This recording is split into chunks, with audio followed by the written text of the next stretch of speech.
In case you have not heard, the Toledo Walleye have changed their game time for Thursday. It was supposed to be rescheduled as a kids game with a face-off scheduled for 10:35 in the a.m. But due to schools being closed due to weather, they decided to move the game to 7:15 at night. Tickets just $5. Also of note, today Brian Moore suspended 5 games by the ECHL for that hit on Rapid City's Blake Henrich on Sunday. An overtime win, though, for the Walleye. The voice of hockey in Toledo, Matt Melzak, joined us in studio yesterday. These games that we're playing here lately, they don't want to end.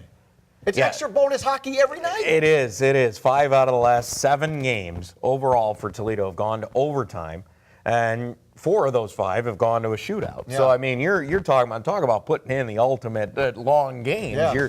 You're getting into that right now for Toledo. They did that. Obviously, the Cincinnati game last Friday ended in regulation. Great win for the Toledo Walleye because then it allowed them to pick up a lot of points on Cincinnati, 2 in that night. Then they won their game in hand on Sunday, so now you're 2 points closer. Now Toledo is a game over at that mark right now, but they're only a couple points back. So it's been a nice weekend for Toledo and springboard into another home weekend ahead. Sunday night in particular, real chippy.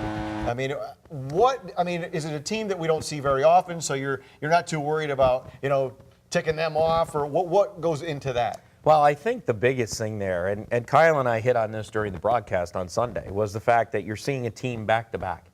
And you just don't get to see that as much in our area. And this is why I think when if you look at the list of penalty minutes for all of the teams, and you start looking at it's Idaho, it's Rapid City, it's Kansas City, it's Tulsa, it's Allen, that Mountain Division. And part of the reason is because those teams, when they play each other, Rapid City will go to Idaho, they play 3 games.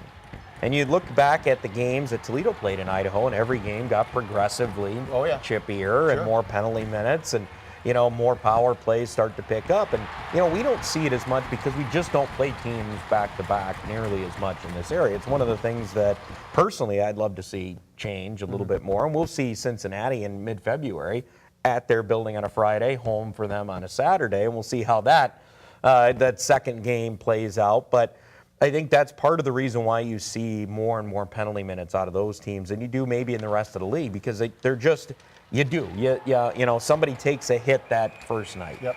And then they know, okay, this guy hit me pretty well.